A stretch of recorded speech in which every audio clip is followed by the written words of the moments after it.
ایمان لانے والے، الذین آمنوا ولم یلبسوا ایمانہم بظلم، وہ لوگ جو ایمان والے اور اپنے ایمان کو شرک سے دور رکھا۔ اس کے بعد نتیجہ کیا ہے؟ الذین آمنوا ولم یلبسوا ایمانہم بظلم اولئک لہم الامن وہم مہتدون، یہی لوگ امن کے ساتھ زندگی گزارنے والے ہیں اور یہی لوگ ہدایت پر ہیں۔ کون سے لوگ؟ جو ایمان لائے۔ اور کیسے ایمان لائے؟ ایمان کو شرک سے دور کیے۔ آج ہم شرک کس چیز کو سمجھتے ہیں؟ جو قبر کی طواف کرتا ہے اور قبروں پر جانور ذبح کرتا ہے، صحیح یقیناً شرک صریح ہے اور اس کے سوا بھی شرک ہے۔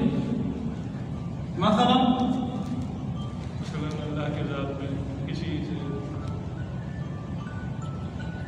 میں سن رہا تھا علامہ احسان الہی ظہیر رحمہ اللہ کی تقریر 2-3 سال پہلے، فرما رہے تھے کہ لوگ طواف قبر کو شرک سمجھتے ہیں، یقیناً شرک ہے۔ جانور ذبح کرنے کو قبر پر شرک سمجھتے ہیں، یقیناً شرک ہے۔ لیکن جو لوگ اللہ کے احکامات کو ترک کرتے ہیں، دکانداری کے لیے دکانداری کرتے ہیں، نماز پڑھنے نہیں جاتے، یہ لوگ بھی شرک کرنے والے، کیونکہ دکان کو اللہ کا شریک بنا دیا، نوکری کو اللہ کا شریک بنا دیا، اور ڈپٹی کو اللہ کا شریک بنا دیا، اور نیند کو اذان ہو رہی، الصلاۃ خیر من النوم، وعلیکم السلام ورحمۃ اللہ وبرکاتہ۔ کیا نام ہے بھائی کا؟ بس عرفان یا محمد عرفان؟ عرفان احمد۔ تو دکان کو شریک بناتے ہیں کہ نہیں بناتے؟ ہم کتابوں میں کچھ چیزوں کو دیکھتے ہیں اور شرک سمجھتے ہیں، اور الصلاۃ خیر من النوم پر کوئی اٹھتا نہیں ہے، نماز پڑھنے نہیں جاتا ہے، گویا کہ وہ یہ کہتا ہے کہ نیند نماز سے بہتر ہے، اور اللہ کے حکم کو توڑتا ہے، کس کے لیے؟ نیند کے لیے۔ شرک کیا کہ نہیں کیا؟ اللہ تعالیٰ نے ظاہر بتا دیا، ایمان والے، وہ ایمان والے جو اپنے ایمان کو ظلم سے، شرک سے دور رکھتے ہیں، وہ امن چین سکون کے ساتھ زندگی گزار سکتے ہیں، اور یہی لوگ ہدایت یافتہ ہیں۔ اگر کوئی ایمان والا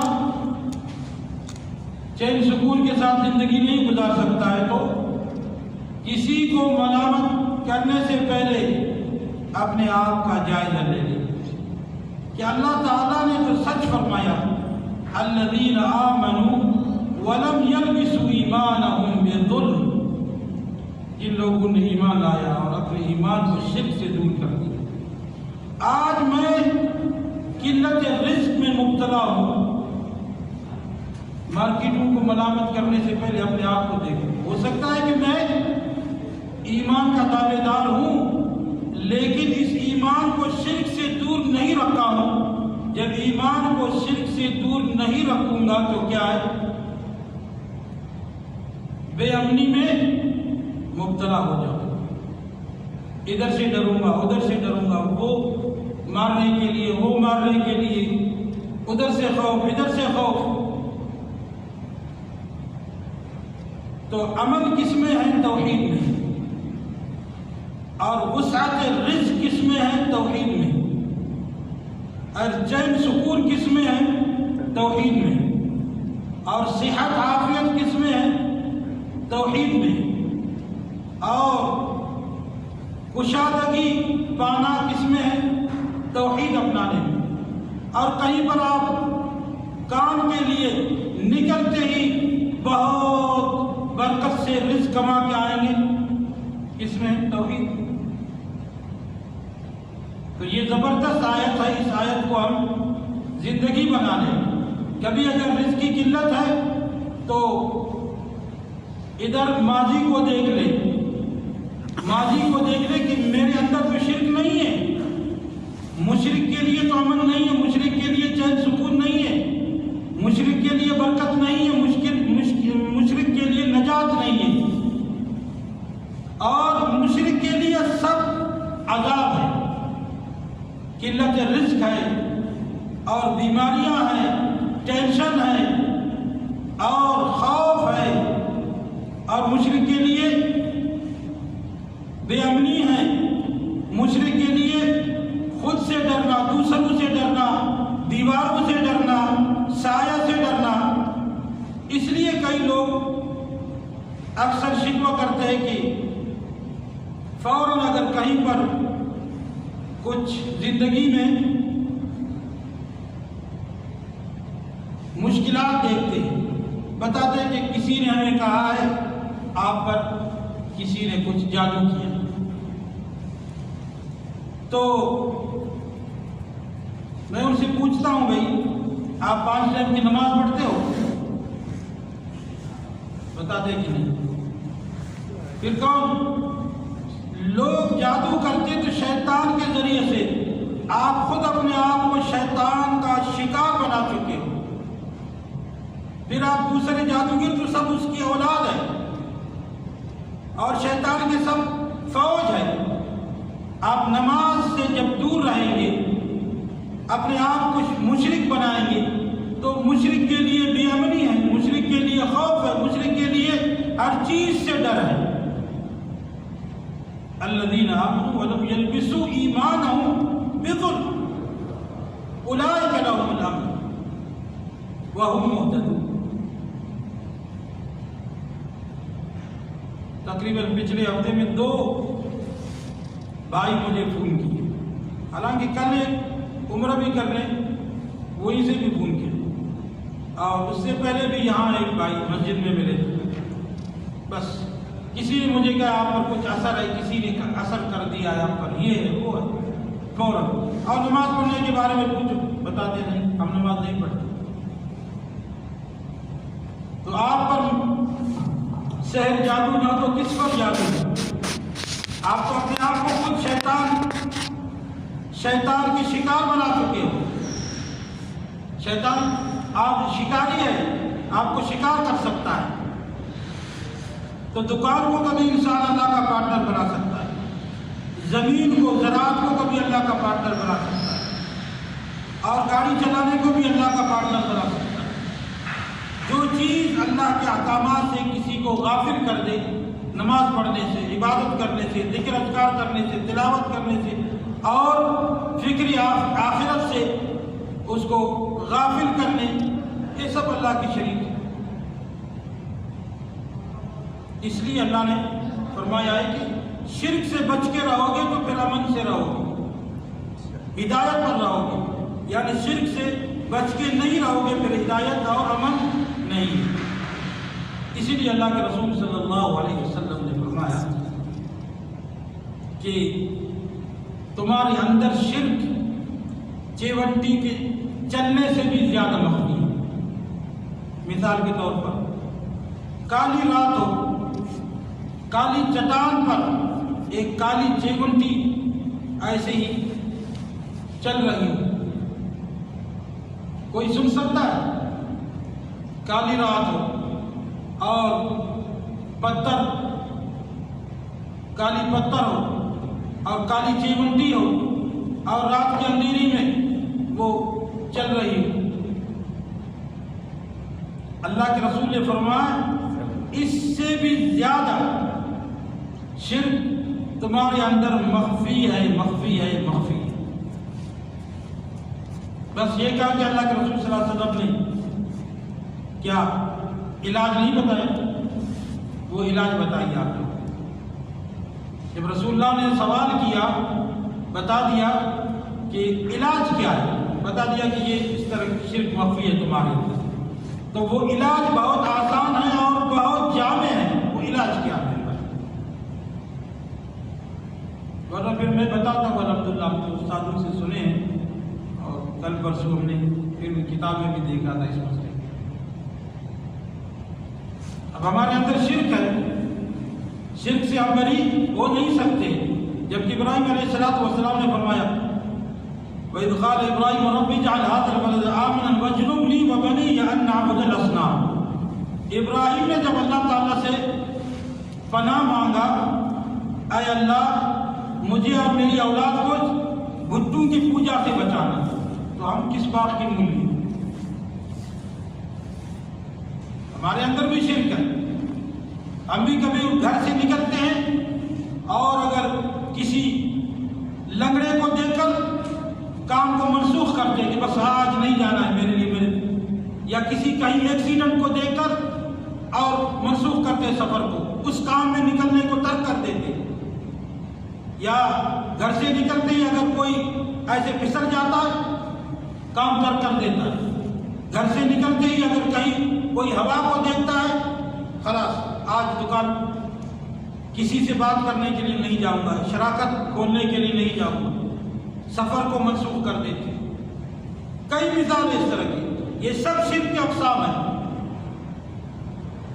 اس لیے اللہ کے رسول صلی اللہ علیہ وسلم نے شرک سے پناہ مانگی، حضرت ابراہیم علیہ السلام نے بھی شرک سے پناہ مانگی۔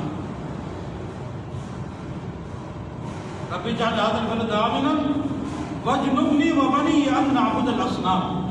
اصل تمام پریشانی، تمام مشاکل کا جڑ کیا ہے؟ شرک ہے، شرک ظاہر، شرک خفی۔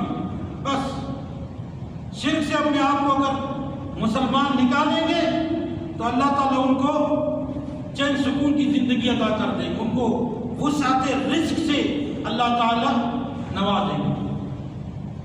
مخفی یا شرک ہے یا ظاہر شرک ہے، اور ظاہر شرک کرنے والے کو تو سب جانتے ہیں، اور وہی جاننے والے اور کبھی مخفی شرک میں مبتلا ہوتے ہیں، اس لیے پھر وہ بھی نعمتوں سے محروم ہو سکتے ہیں، ورنہ شرک کے بغیر تھوڑے سے رزق میں بھی اللہ تعالیٰ بہت برکت دیتا ہے، بہت برکت دیتا ہے۔ تو وہ دعا کیا، علاج کیا بتا دیا رسول اللہ نے، جب صحابہ کرام سے فرمایا کہ تمہارے اندر شرک کیا ہے، اس طرح مخفی ہے، اور علاج کیا ہے، بتاؤ میرے بھائی۔ کوئی مسئلہ نہیں ہے، کوئی بتا نہیں سکتا ہے، کوئی مسئلہ نہیں، ہم سب طالب علم ہیں، مجھے اس آفس میں 14 سال ہو چکی، ابھی تک میں طالب علم ہوں، کوئی بتا نہیں سکتا، کیونکہ علم کیا ہے؟ مذاکرہ کا نام ہے، علم کتاب کھول کے پڑھنے کا نام ہے، علم قرآن کو کھول کے اور تفسیر پڑھنے کا نام ہے۔ ابن تیمیہ رحمہ اللہ کے بارے میں آتا ہے، ایک آیت کی تفسیر کو دیکھتے تھے اور پڑھتے تھے، سمجھتے تھے اور نیت کرتے تھے اس آیت پر عمل کرنے کی، اس کے بعد اٹھ کر کے 2 رکعت پڑھتے تھے، پھر 100 تفسیر اس آیت کے لیے دیکھتے تھے۔ علم اس کا نام ہے، اس لیے آج ان کے نام لیتے ہیں ہر جگہ پہ۔ کوئی خطبہ ایسے گزرتا نہیں ہے جس میں شیخ الاسلام ابن تیمیہ رحمہ اللہ کوئی ذکر نہیں کیا، اور لوگ فخر سمجھتے ہیں ان کے نام کو ذکر کر لیں۔ ایک آیت کے لیے کیا ہے 100 تفسیر پھر دیکھتے ہیں، اس لیے شیخ الاسلام بن گئے۔ ان جیسے ہو سکتا ہے کوئی عالم ہی نہیں، شیخ الاسلام ابن تیمیہ رحمہ اللہ جیسے ہر فن میں ماہر، ہو سکتا ہے کوئی عالم ہی نہ ہو، اگر ہے تو کوئی بتائے کہ ہر فن میں ماہر ہو، ہر چیز میں وہ قلم اٹھا چکے ہیں۔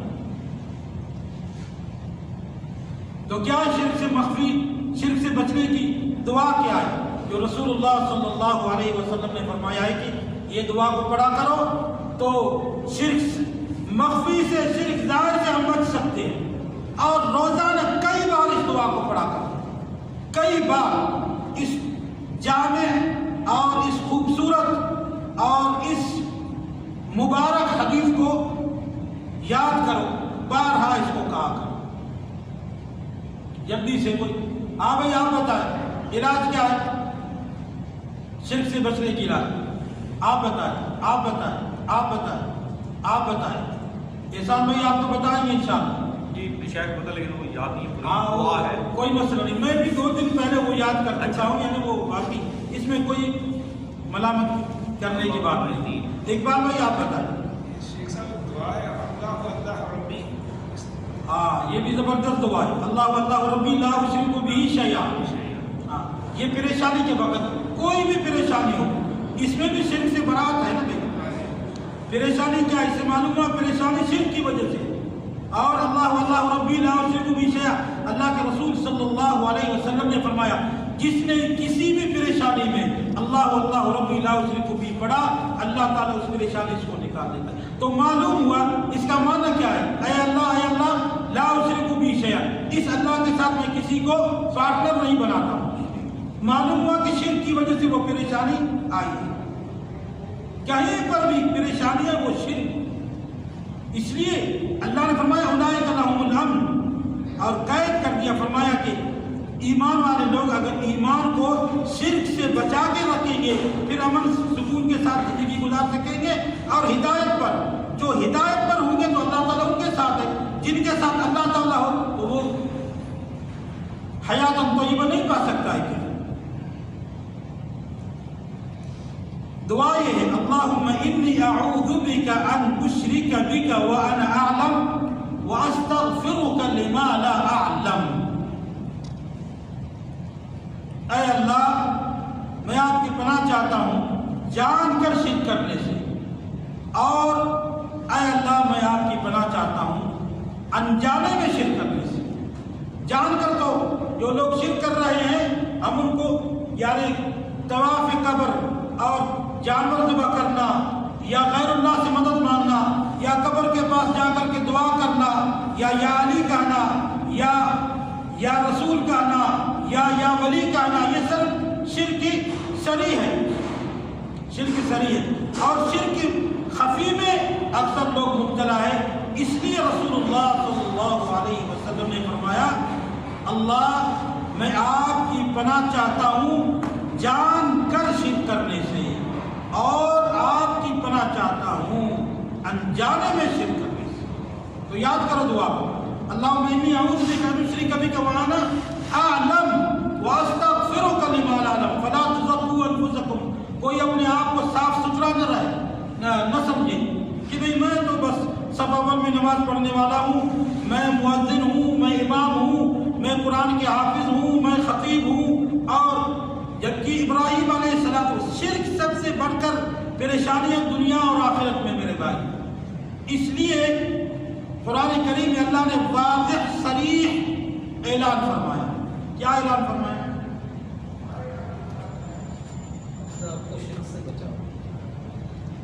آپ بتائیں درسوں میں شرکت کرنے کا مقصد کیا ہے میرے بھائی؟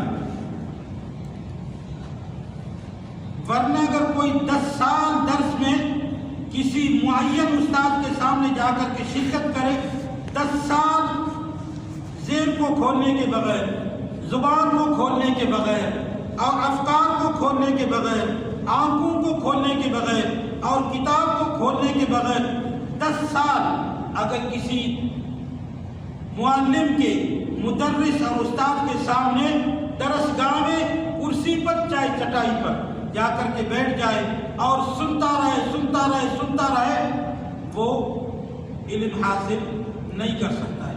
جب علم حاصل نہیں کرے گا پھر عمل کیسے کرے گا؟ ہم یہاں آتے ہیں کچھ نہ کچھ تذکیر، میں تو ویسے ہی آیا ہوں، لیکن علماء کی مجلس میں آپ لوگ جاتے ہو علم سیکھنے کے لیے، تو علم انسان ذہن کو کھول دے، زبان کو کھول دے، اور درسگاہ میں آنے سے پہلے اس نیت سے چلے جائے قلم ساتھ ہو اور دفتر ساتھ ہو اور ذہن کو کھول دے اور اللہ سے دعا کر لیا کرے ربی زدنی علما ورزقنی فہما۔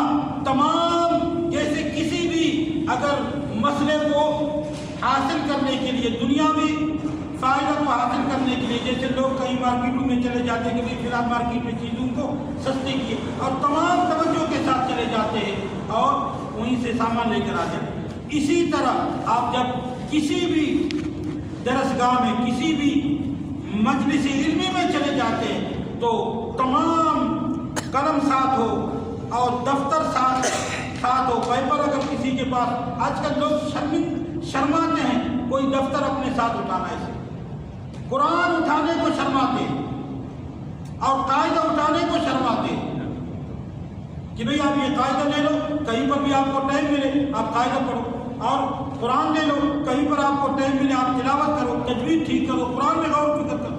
لوگ کیا کرتے نہیں، اس کو یہی درسگاہ میں رکھ دیتے۔ بھئی آپ درسگاہ میں قرآن کو رکھیں گے تو آپ کیسے یہ درس کو یاد کر کے آگے سنائیں گے؟ تو میرے بھائیوں، دعا کرنے کے ساتھ رب زدنی علما وارزقنی فہما، اللہ تعالیٰ نے رسول اللہ کو مکلف نہیں کیا کسی چیز کی زیادتی کے لیے دعا کرے سوائے علم کے۔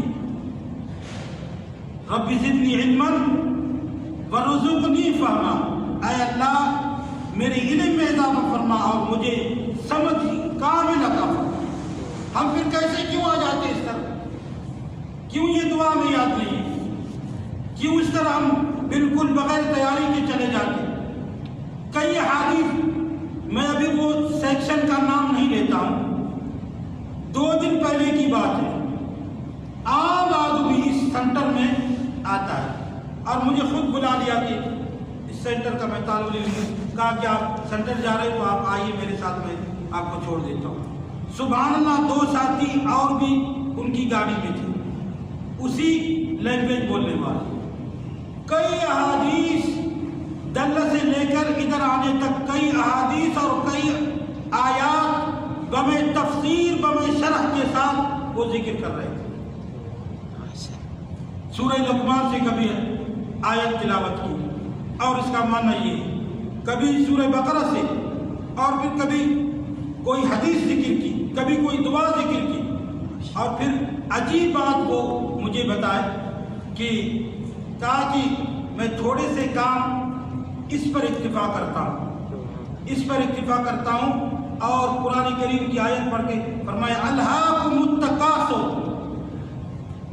مال کی زیادتی نے تمہیں ہلاک کر دیا، یہ آیت وہ ذکر کی۔